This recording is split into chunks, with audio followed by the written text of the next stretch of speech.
Today's actually going to be a little bit different. I'm going to be doing a study with me. And to start off, I'm going to be doing the GCSE mathematics. And just to make this clear, I'm not actually a GCSE student, I'm not at school. I'm studying a master's at Liverpool John Moores University in documentary filmmaking. But I want to go back and refresh my mathematics and possibly retake my GCSEs and in turn A-levels next year. The reason for this is to actually give me more options for follow-up postgraduate courses. If I do choose to do anything science-based or mathematics-based, I will need the A-levels in that. So this is more precautionary, just in case I want to take something else. But no plans at the moment. So I'll be doing that in my spare time, and if I can manage it with my current existing coursework, then I'll carry on doing so. And if not, then it's still fun anyway. And second of all, I'm going to be studying some Korean. And I've actually been studying Korean for about 2 years now. I started off doing a weekend course at SOAS in London, which is the School of Asian and African Studies. And that was a lot of fun. It was 1 day a week. And I also went to a Korean language meetup in London as well, in central London. Lots of experience with native Korean speakers and lots of one-to-one sessions. So there's actually a Korean meetup in Liverpool, which I do plan to go to, but probably from next week, or maybe the week after. I just need to kind of get a bit more practice under my belt, because I haven't been studying properly for a while now.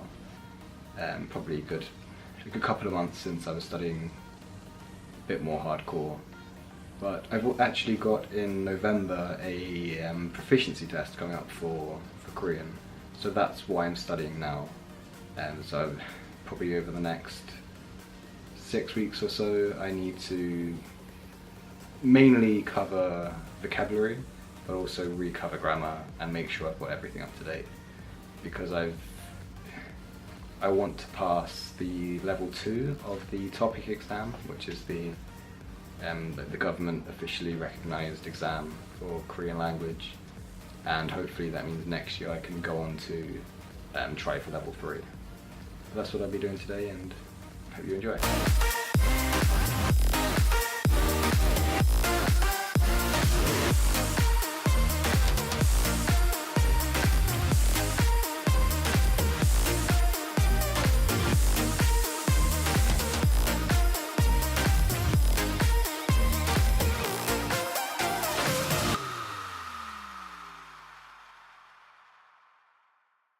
So I'm actually going over the foundation level of GCSE maths, and following that I will do the higher paper, the higher level textbooks. And of course the stuff I'm doing currently is very, very simple, but I'm starting from the beginning of the book and we'll go through it in its entirety, because I haven't done it for probably about 12 years now. And I literally haven't touched any mathematics since then. So I'm going to have to fully cover everything again, and hopefully get the fundamentals down during the foundation level, and then once I've done that, move on to the higher paper. And I probably will actually need to get some new books at some point, or at least new test papers, because these books are still using the old grading system of like A's, B's and C's, etc. But obviously now they've got the new levels 1 to 9, so I will need to update especially past papers just to see if they're similar. I assume they're not too different, but just in case, so I'll double check that. But yeah, that's it for today for the mathematics. I didn't get a large amount done, but this will kind of be bit by bit. This isn't a massive priority at the moment. The bigger priority currently is obviously my degree, but also Korean, considering the test is coming up in 8 weeks time. So yeah, now I'll move on to the Korean. Just an aside to that, I will kind of describe what I'm studying in further videos and further study with me videos.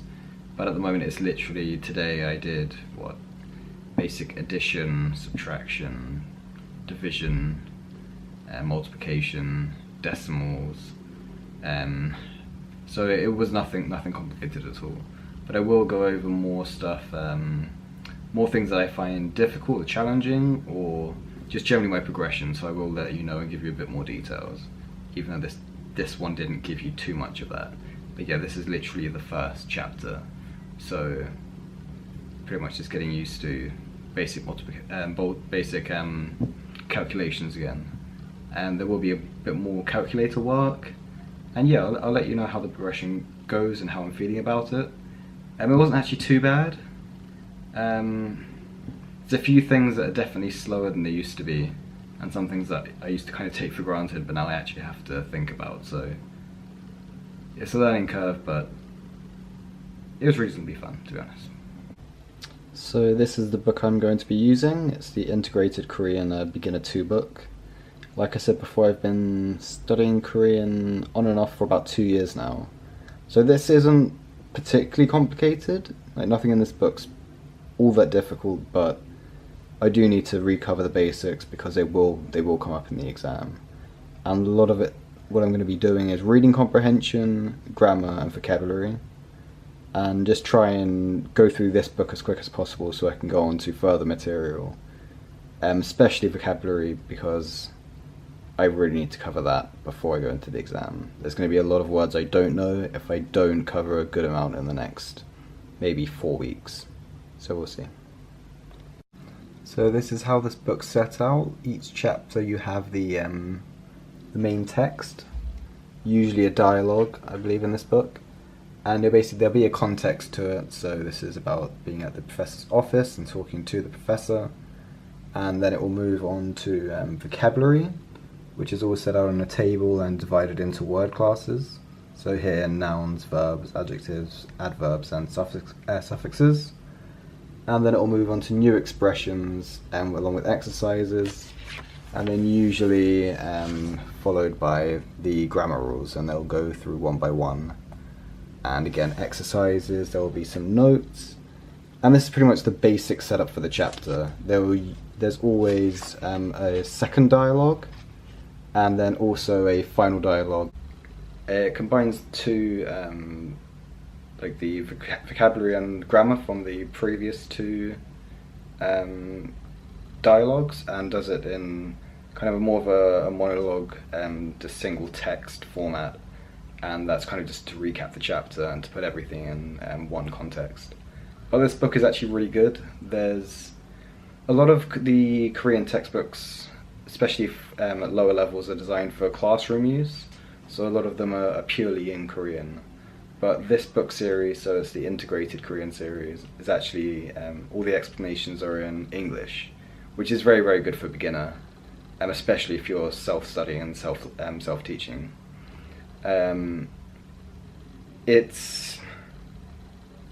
There's not a huge amount of, for this actually, there's no answer sheet, I believe.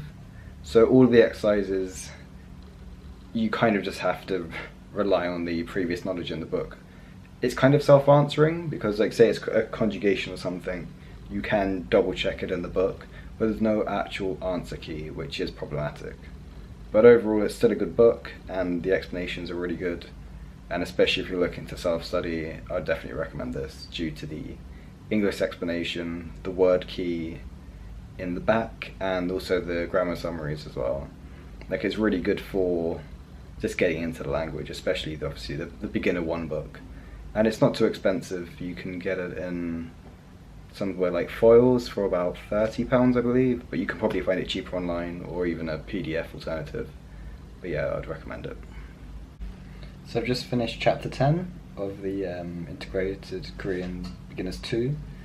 And yeah, I've covered all of this chapter before, but like I said, I'm just doing a recap, so I think all the vocabulary's down and I understand the grammar pretty well.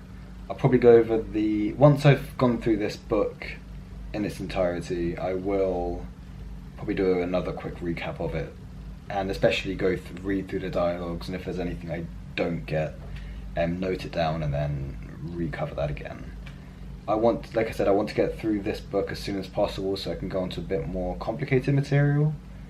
But yeah, today was okay. I probably need to do a bit more tomorrow because this session was very, very short because it's late. I always end up doing everything late. But yeah, I won't be filming anything in the gym today actually because I went a little bit earlier, so I didn't film anything there. But I will be going again tomorrow, so I'll be going to bed very, very soon, so try and wake up a decent time. It's Saturday today, so I don't want to wake up too late on Sunday, because I want to be able to actually get through quite a lot of stuff. And mainly just prep for Monday. It's a new week, it's actually the first week of classes, so classes start on Tuesday at 10 AM, and I want to be fully prepped and have a good sleeping pattern by that point. My plan was to be in a good sleeping routine as soon as I got to uni, but it's ended up actually a lot more late nights than I thought, due to a lot of time editing the vlog, also just napping during the day and everything. So tomorrow, if I can get things back on track, and hopefully for Monday I can actually be a bit more strict on myself. But yeah, but that's the plan. So tomorrow I'm probably unlikely to do a study with me, but I will start including this routine within the vlog. So a bit of maths, a bit of Korean, and yeah, like it'll become part of my regular routine, hopefully. And if any of you guys like this style of video, I will do more study with me's and hopefully improve upon. I need to actually watch a few more study with me's because I haven't watched many, but hopefully I can get a bit of inspiration from them and then try and make a bit of a better one. But yeah, anyway, good night for me, and yeah, see you later.